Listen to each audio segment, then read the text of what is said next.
смотри, какая шишка. Саид, так нельзя.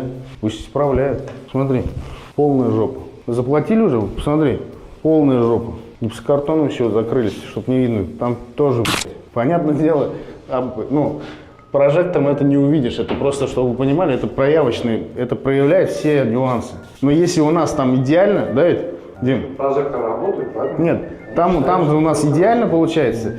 Здесь мы видим вот такие волдыри, и для нас уже кажется ужас, короче. Согласен? В целом, короче, нужно поработать с шкуркой.